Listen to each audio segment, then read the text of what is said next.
There's a single number that quietly tells you whether you're on track for retirement, and most Kiwis have no idea how theirs compares to everyone else's. It's your KiwiSaver balance. Today, I'm going to show you exactly what the average New Zealander has saved at 45, at 55, and at 65, the moment they actually retire.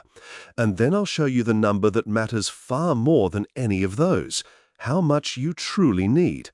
I'll be honest with you, some of this is going to be uncomfortable viewing, but by the end, you'll know precisely where you stand and the small handful of levers that can completely change where you end up. So let's get into it. First, a little context so the numbers make sense. KiwiSaver is New Zealand's retirement savings scheme, and around 3.5 million of us are members. But here's the thing to remember. It only started back in 2007, so even the most committed saver has had less than 20 years to build a balance.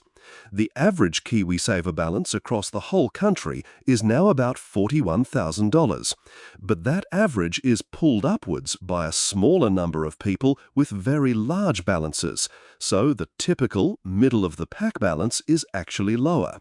Keep that in mind as we go, because if your balance is below the average, there's a good chance you're still ahead of half the country. And one more piece of context that explains a lot. Of those 3.5 million members, only around half are actively contributing at any given time. And of the people who do contribute, nearly 2/3 put in the bare minimum. That single fact, more than anything else, is why the numbers you're about to see are lower than they should be. Right, let's start walking up the ages. Let's begin at 45. By your mid-40s, the average Kiwi has around $45,000 in KiwiSaver. Now, 45 might feel like you've got all the time in the world, but this is actually the most important decade of your entire savings life. You've still got around 20 years until retirement, which means 20 years for compounding to work its magic, but only if your money is in the right place. And here's the quiet problem. Most people at this age are still doing exactly what they were automatically signed up to do years ago, contributing the bare minimum of 3%, sitting in a fund they never chose. At 45, every decision you make has 2 decades to grow or to stagnate. This is the decade that decides the most. To put that in perspective, money invested in a growth fund can roughly double every 10 years or so. That means a dollar working hard for you at 45 has the chance to multiply several times over before you retire, while a dollar sitting in a sleepy, low-return fund barely moves.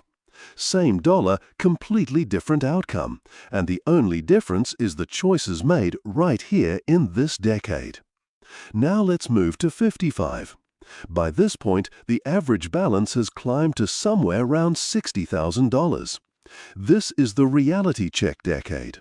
These are often your highest earning years. The mortgage might finally be shrinking, the kids might be leaving home, and for the first time you can see retirement on the horizon. But look at that number again.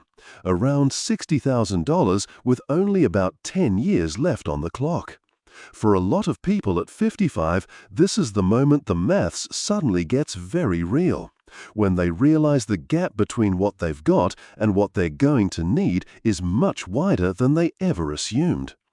And now the big one, 65, the age you can finally withdraw your KiwiSaver and the NZ Super kicks in. So what does the average Kiwi actually retire with? Just under $70,000, $69,000 to be precise. And when you set that against what's actually needed, it's genuinely sobering. That balance is only around 11% of the $600,000 or more that's widely recommended for a comfortable retirement. Only about 1 in 4 people aged 61 to 65 have $80,000 or more. And perhaps the most alarming number of all, around 15% of people arrive at retirement with less than $10,000 in their KiwiSaver, essentially starting from scratch and leaning almost entirely on the pension. If this is hitting home, take a second and hit the like button. It genuinely helps more Kiwis find videos like this one. Now let's talk about the number that actually matters. Because the average balance only tells you what everyone else is doing. The real question is, how much do you actually need? Massey University runs the numbers on this every year, and the answer depends on the life you want. A single person who owns their home needs roughly $270,000 in savings on top of NZ Super for a comfortable retirement. A couple living in one of the main cities wanting what's called a choices lifestyle needs closer to $1.1 million. Now hold those targets next to the reality, an average Kiwi retiring with $69,000. You can see the enormous gap. The truth is that most New Zealanders retire with only a fraction of what they need and end up leaning almost entirely on NZ Super, which, as we've covered before, pays a single person living alone only around $29,000 a year. It keeps the lights on, but it is not the retirement most people are picturing. So why are our balances so low?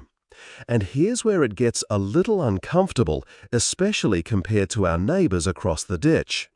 The average Australian retires with around 400,000 Australian dollars in their super. The average Kiwi, 69,000.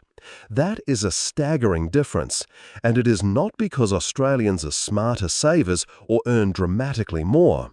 It comes down almost entirely to one thing: the system. In Australia, employers are legally required to put 12% of every worker's salary into their super. In New Zealand, the default KiwiSaver contribution has historically been just 3%. We are quietly, structurally, saving a fraction of what Australians save decade after decade, and the gap you just heard is the result. The good news is this is slowly changing. The default rate has lifted to 3.5%, and it's set to rise again to 4% in 2028. But even that is a long way behind Australia, which means the responsibility to close the gap still falls largely on you. And that brings us to the part that actually matters, because here's the empowering truth. Almost every lever that decides your final balance is completely within your control. Lever number 1, your contribution rate. Around 2/3 of contributing Kiwis are still on that minimum 3%. Simply lifting your contribution to 6, 8, or 10% can transform your final balance, and your employer often contributes alongside you. Lever number 2, and this is the big one. Most people never touch your fund type. Roughly 1 in 6 Kiwis are still sitting in a conservative fund earning very little when they have decades ahead of them. Consider this. A 45-year-old with $55,000 contributing 3% in a conservative fund might reach around $165,000 by 65. That same person, lifting their contributions and switching to a growth fund, could reach closer to $290,000. That is a $125,000 difference from 2 decisions on the same income. Lever number 3, free money. If you contribute a little over $1,000 a year, the government tops up your account by around $260 annually. That's a guaranteed return you should never leave on the table. And lever number 4, your fees. Because over 30 years, even a small difference compounds into real money. Here's the most important point about all 4 of these levers. The single biggest factor is time, which means the most valuable thing you can do is simply start or adjust today rather than next year. A small change made at 40 has a vastly bigger effect than a large change made at 60, purely because of the extra years of compounding. So let's bring it all together.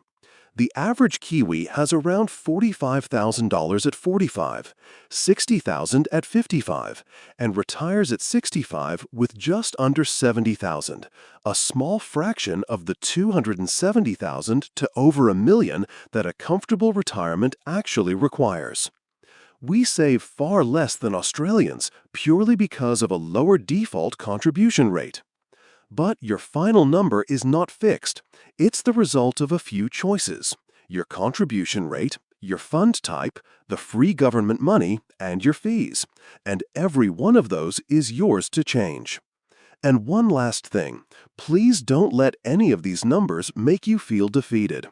Comparison really is the thief of joy, and the only person worth measuring yourself against is the you from last year.